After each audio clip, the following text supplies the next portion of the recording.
Bonjour Bandeko, Balandia, analysons avec Gilmas. Banalise toujours les akoya. Les lois nazo memelabino les problèmes sérieux au eza ko rôder autour ya Rebuchulo.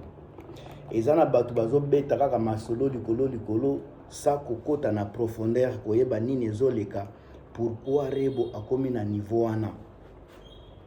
Bandeko na ngai tangu problème na bango ya séparation yaki na salaki vidéo moko ko expliquer ba valeur na ba place oyo Rebo risquer ko chiter bato belé bayoka kinga bien te nazwaki ba retomber ya mabe ko finga ndenge zalaka na communauté.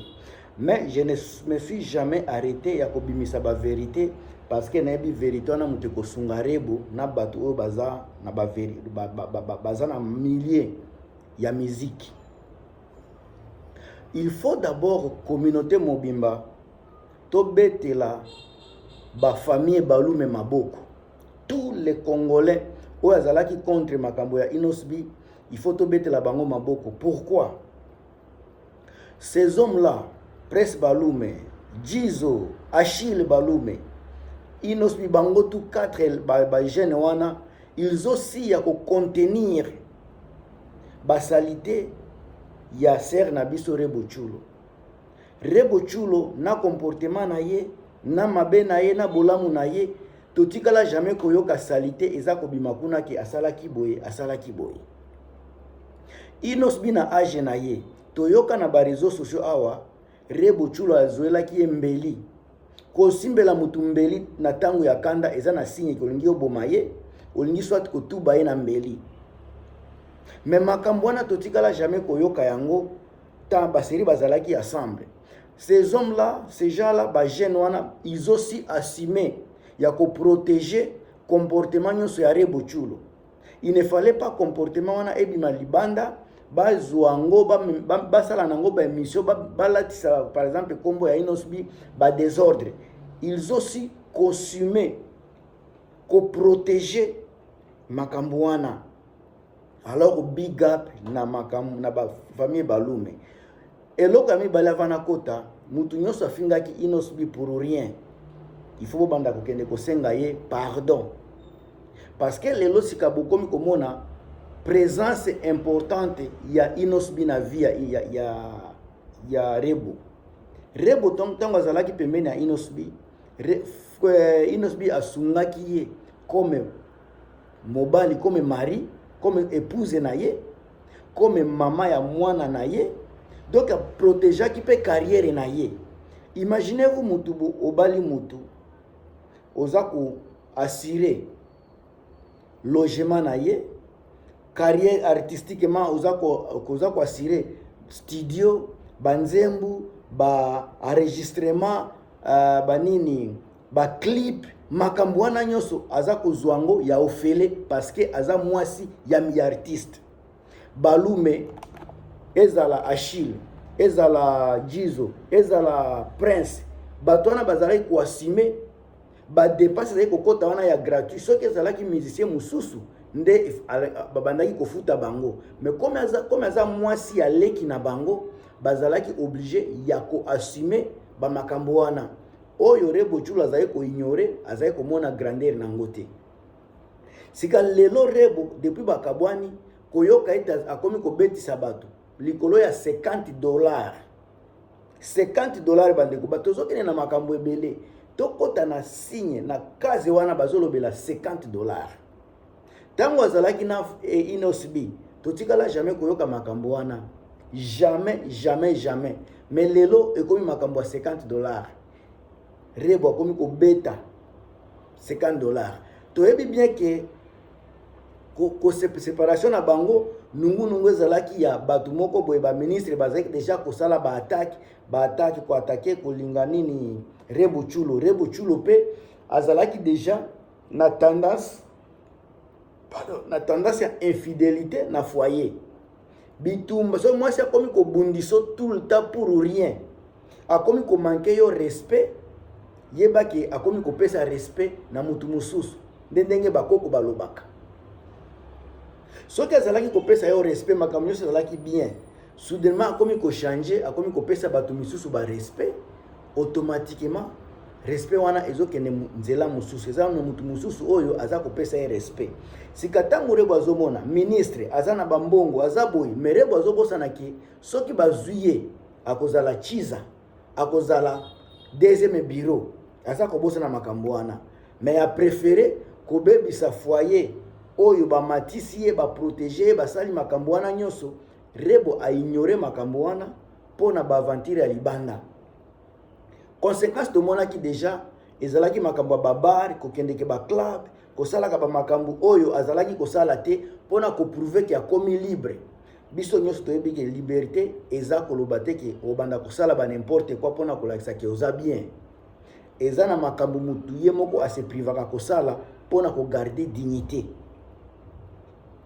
Lelo bandeko soki boza ko comprendre te tant nazolo ba ministre ze ko bimane na kotanga kombo te yango bomonaki sango wana ona ni mutombo ezale mutombo asotaki na likambo ngwaze mutu aliboso boyebi pourquoi parce que aza mutu ya gouvernement aza mutu ya ANR agence ya renseignement sango aza na kati sika pona ko protéger ministre wana pona ko protéger groupe na bango il fallait qu'il y a quota basala émission. Mais sango atikala jamais ko bimisa ba réalité oyo e komela ki jeno ba betaki azolobela yango te azotuna kaka Rebo aloba makambo na pona ko laver parce que aza mwasi ya ministre il faut se laver tant ba okota ba okene na ba cour azala déjà a quitter na makambo yango eza makambo ndenge tambolaka donc akobwakisa mutu na yete akobwakisa mutu ya groupe na bango te ya nini ya parti politique na bango te pona pona nini pona garçon wana il fallait qu'il protéger Rebo pour Rebo aza mwasi ya ministre oyo aza groupe na bango ya ba Israël mutombo. Alors bandeko réalité c'est que comme kokoma bozomona ndenge irresponsabilité eza kozala bata oyo baza kolobela ta oyo baza kolobela na makambo oyo esali ki babeta garçon wana se botali bien eza makambo zangi mutu na makolo. Comment $50 kaka obongisi $50 il faut benga batu ba connexion na yo pona kosala mutu bongo pona $50 na tango ya ba inosbi ozalai kozwa mingi lelo sikozai pa ministre to ba ministre azwaka salaire te bango bazwaka ndembongo kozwa okomi ozobeta pe batu likolo ya $5,000 $500 et $50 et puis baza ko forcer mutu ngo andima toti koyoka ba audio garçon ngo azoleka ko expliquer sika pourquoi azalaki obligé ko ndima makambo wana garçon azalaki obligé ko ndima parce que azalaki torturer azobangela vie na ye vie na azalaki ya danger bozomona niveau tokomi na Congo sika nazolobela mingi Rebo nangi kolongwa te na ligne ya Rebo ye mutu azolakisa biso chaque jour ba champagne qui azo vivre bien. Donc vie oyo yaza ko vivre $50 pe akomi ko beti sabatu ti donc ba beti azawana zala tozonga Israël mutombo tango aza ko interviewer sala interview na Rebo Chulo Rebo azokosa azolobezala ki photo eza photo te eza video bazomolakisa penza Rebo na kati ya video azana baza ko beta garçon wana aza ko bouger te pona ye aza ba militaire bazo changer oya kei oya zongi. La chose la plus décevante ba militaire wana baza ko silisa makasi na bango likolo ya mwana wana soki ya ba 20 ans pendant que na ba front toza ko luka mibale ba okende kobunda ba militaire na biso musala na bango kaka konini kolakisa makasi na bango na ba civil baza kobeta mwana wana moko a changer musu akei baza wana bango tout c'est comme si bazalaki na esengo baza koyoka kutu nini mawate teng baza kobeta mutu tango za kotuna combien de mbongo nde batiaki wana eza $50 naza komitu na sika soki ezalaki $100 ou bien $500 toke ne pe musika $1000 nde mutu akokufa soki bakomi kobeta mutu pona $50 na ndenge wana $5,000 bibembe nde kozala wana famille mobima nde bakoboma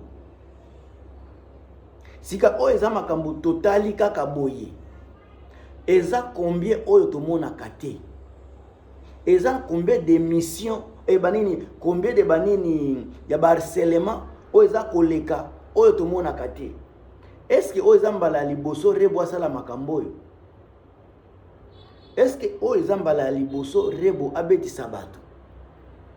Donc effet tellement que pona ye ekoma habitude ekoma eloko moko asalaka chaque jour oyo toza ko remercier mwana ya Kutino wana oyo akangaki ba vidéo ndenge bazoloba eza ye, mais en tout cas a sauvé ame ya mutu. Mwasi oyo a sauvé ame ya mutu tolinga te a sauvé ame ya jeune wana, parce que soki ba bomaka ye quand même ba image eza ya ko certifier Rebo azalaki wana ba militaire baza wana baza ko beta mutu toza ko mona biso nyonso. Sika oyo nde mwasi oyo bato baza koloba aza mama na bango Rebo, nde Rebo oyo.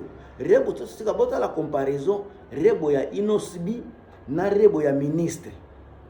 Rebo ya artiste mama na bango oyo azalaki pembeni ya Inosbi, bota la pe Rebo oyo akomi mwasi ya ministre.